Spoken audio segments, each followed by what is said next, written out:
Hello, Haunted Family. Welcome back.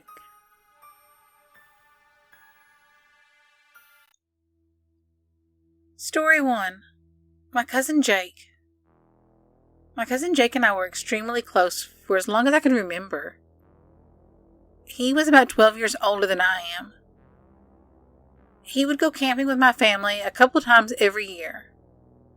And he would play Santa for me during Christmas. I have a lot of great memories with him. When I was in 6th grade, he died from an accidental drug overdose. My family had kind of suspected that he was using. He became withdrawn from the family, stopped going on campouts, stopped spending Christmas with us. When he died, I took it the worst. My family put me into counseling because I would cry all day, every day. At his funeral, I didn't go up to his coffin. I couldn't face the fact that he was lying there, dead. He loved pulling pranks, and I remember throughout the whole wake wishing that he was just going to jump up and say, "Haha, it's a joke."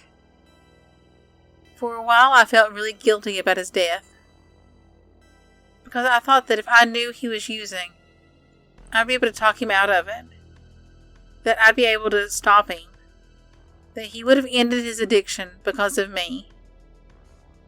After my family found out that his drug use was real, they had suspected it for a while. They kept it from me because I always looked up to him as a role model. And they didn't want me to hate him or grow to distrust him in any way. Jake's older brother got married a few years later, and I was a bridesmaid. In the church, there was one section of the pews that was blocked off so the photographer could have easy access for taking pictures. In the middle of the ceremony, I swear I saw Jake sit down in that section that was blocked off for just the photographer. I couldn't believe I was seeing him because, well, he was dead and had been for a while now. I kept looking at my mother to see if she noticed him, but it was obvious that she didn't, from the look of concern on her face towards me. I kept looking at Jake and then looking at my mom, tears streaming down my face. My mom kept mouthing over and over, "What's wrong? What's wrong?" Jake stayed for most of the ceremony, and then when it was almost over, he looked at me and smiled, and left. After the ceremony was over, the bridal party had exited the church. I ran out of the church, hysterically crying. But I did so in a way that no one would notice. I'm sure people would assume that it was happy tears. Joyous tears at the occasion, not because I saw a ghost. My mom met me outside and asked what was wrong, and I told her Jake was there. Of course she didn't believe me. She asked what he was wearing, thinking I was lying. I told her what he was wearing from head to toe. She didn't believe me until she realized the suit I described was exactly what he had worn in the coffin the day he was buried. The suit I couldn't have seen because I didn't walk up to the casket. I totally believed that he was there only to let me see him because he knew I wasn't over his death. And he wanted me to be okay. This was his way of showing me that he was okay and that he was still around for us. And that I didn't have to worry about him. And that he would still be there for all of our special days. I always had a hard time talking about him. So if he was brought up at a holiday, or when family got together, I had to leave the room. I didn't want to burst into tears. I've had a lot of closure since seeing him. And I'm now able to talk about him with people. And I can go visit his grave now without breaking down in tears. Story 2. Shadow People. I've lived in my current apartment for about 2 years now. And nothing happened until my roommate moved in May. We were both very spiritual people. The only reason I think something would be attracted to us is that we're very spiritual. We constantly see what I call shadow people. You'll see them out of the corner of your eye, but when you look straight at it, there's nothing there. Things don't happen all the time. It's rather quite sporadic. One weekend in particular, whatever it was became violent. I had this beautiful blown glass bottle of cherry vinegar hanging on a stand on top of the refrigerator. It sat directly in the center of the refrigerator. To the left of it was a bottle of soy sauce. This bottle of vinegar was very special to me. It had been a Christmas present from someone I'd lost touch with. It was basically all I had left of this friendship. I went to the kitchen for a glass of water. It was June-ish, so I was barefoot. I reached into the cupboard for a glass when I heard a wobbling sound behind me. When I turned, I saw the vinegar bottle hit the counter, bounce off, and shatter at my feet. After the initial shock wore off, I looked up to where the bottle had been and noticed that the bottle of soy sauce was in the exact same place it had been prior. It hadn't moved an inch. The way it was situated, it would have had to have been knocked off by the bottle of vinegar and the stand as they fell. I really began to freak out at this point. I couldn't move anywhere out of the kitchen. There was glass all around me. If I took a step, I would have cut my foot open. My roommate was not home from work yet. So I stood there, terrified, trapped by broken glass in my kitchen, until he got home. When he got home, we decided we needed to eat out that evening. And I decided that I needed to spend the night at a neighbor's. The next day, I had gone to the pool with a neighbor. I locked the doors, closed the windows, turned the AC on before I left. When we came back, I noticed my roommate's framed picture of Tiger Stadium, one of his prized possessions, was not on the wall in the hallway. We walked towards the hallway, where we found the picture face down on the carpet. All the other photos in the hallway were skewed at different angles, as if someone had ran down the hall, hitting both walls. We noticed that the nails that had held that picture up was broken in half. These were drywall nails. There was no way the weight of that photo could have broken those nails in half. We picked up the photo, and the glass was broken. Most of it was on the floor underneath the photo. We noticed a couple more strange things. Upon closer inspection, the glass was broken in a circular pattern, as if someone had hit it with an elbow or fist. There was no way it could have broken like that on impact, unless it had hit something on the ground, and there was nothing under it but carpet. The strangest thing, though, was when we cleaned up the glass, there was a boot imprint in the carpet under where we found the picture. The imprint stayed in the carpet for almost a week. I vacuumed over it at least twice, but it remained. The apartment was still locked up tight when we got home, but the AC had been turned off. There's no way anyone could have came in and done this. My apartment complex only has 2 maintenance guys, and they were both on vacation that weekend. We were pretty freaked out by this. I can handle living with a spirit, I've done that before. But when it begins to destroy treasured personal property, then I have a problem. Story 3. The Old Man. I can honestly say I've only seen a ghost once in my life. This was not a wispy, dark shadow caught out of the corner of my eye.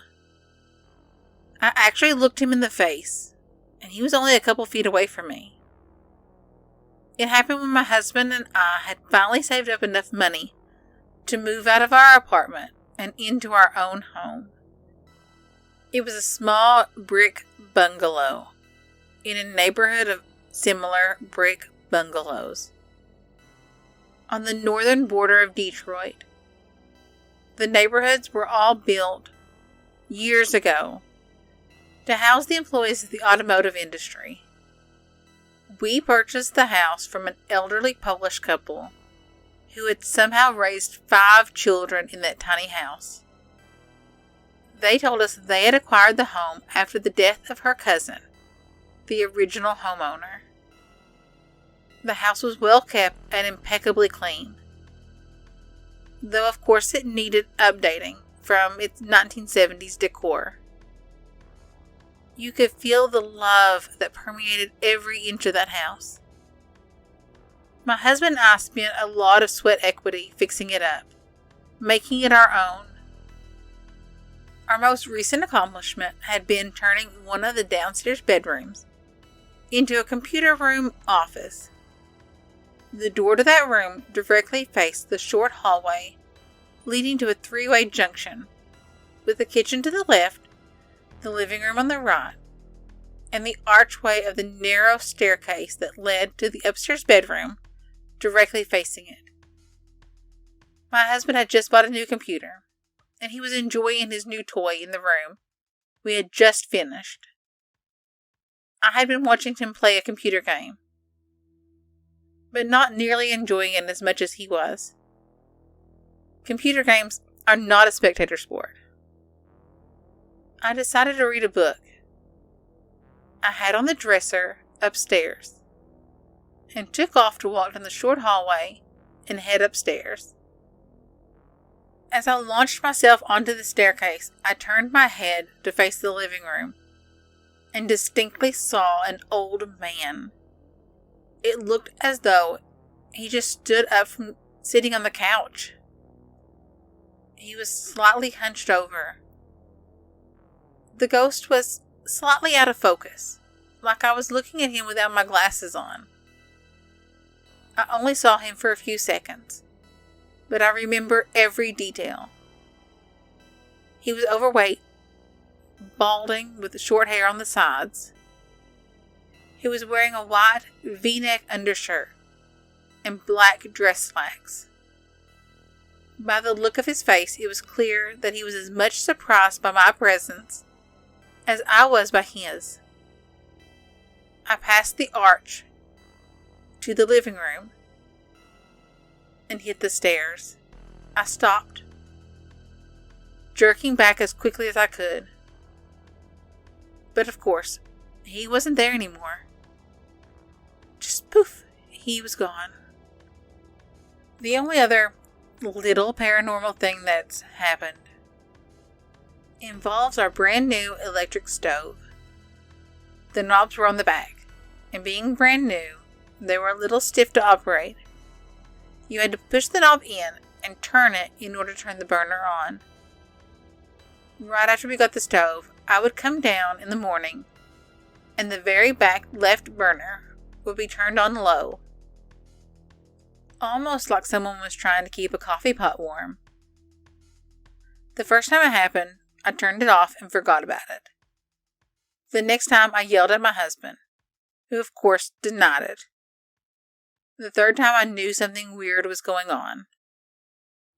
The night before the 4th day, I checked that the stove was completely turned off. I checked it all over, checked the knobs, everything. But as you can guess, when I got up the next morning, that back burner was on. That did it. I had it. I snapped. I turned the burner off and addressed the thin air angrily. I said, if you don't stop turning this stove on, you're going to burn down the whole house. Quit playing with the knob. Amazingly enough, it never happened again. Story 4. My mother's story. Growing up, we lived across the street from a state historic site. And while we never lived there, we pretty much lived there.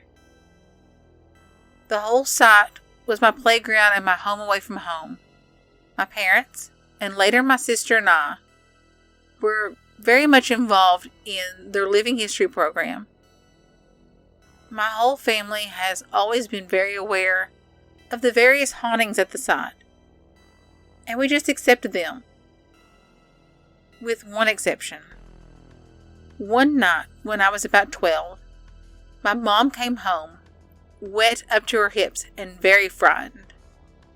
She had been working late at the museum and took the North Parade Ground path and the North Bridge across the stream, the long way, home. She needed to check on some buildings that way. As she was crossing the bridge, she heard a splashing sound in the stream and what sounded like a young child calling for help. She waded into the shallow stream, vainly searching for what she was certain was a little boy drowning. She was never able to get close to the sound, and without a flashlight, it was impossible to locate him. Unable to find the child, she ran back to the museum to get a flashlight and get the curator, who lived in the back in a small apartment. When they returned to the stream, there was no longer any sounds to be heard. For more than an hour they searched the stream, up and down both sides, and off the site grounds before giving up. At locations at both ends of the stream there were fences in the water, which would have caught anything had there been anything in the water to catch. Needless to say, my mother was upset. For years after that, she refused to cross the grounds at night alone. One night, about 10 years later, she found herself crossing the bridge alone again. Once more, she heard splashing and yelling. Again, she searched the stream. This time she did it alone and had a flashlight. But again, she found nothing. Years passed, and I graduated college with a degree in archaeology and began to work for the local historical society, excavating an original fur trading post. As the de facto resident archaeologist, my partner and I often found ourselves working all over the site, and we were doing some research on the location and design of a post hospital, which was now long gone. In going through microfilm copies of the post-surgeon records, we found a log and death certificate for an 8-year-old boy who had drowned in that section of the stream at night in the summer of 1873. As far as I know, my mother is the only one who has ever heard his cries for help. Almost exactly 100 years too late, as far as I can tell. Though I'm not exactly certain of the dates on which my mom heard his cries. Thanks for listening. I hope you enjoyed these stories as much as I enjoyed telling them. I particularly loved the last one. I love hearing stories from people who work at historic sites. I have a few friends who do this kind of work professionally, and I have many friends who are living historians for the fun of it and for the history of it. And I love hearing stories from these sites. Anytime I visit a historical site, I always try to get the workers there to tell me if they've had any experiences. Anyway, thanks for listening. If you liked the stories, give me a like, hit the subscribe button, and drop me a comment down below. I love hearing from you. Music by Carl Casey at White Bat Audio.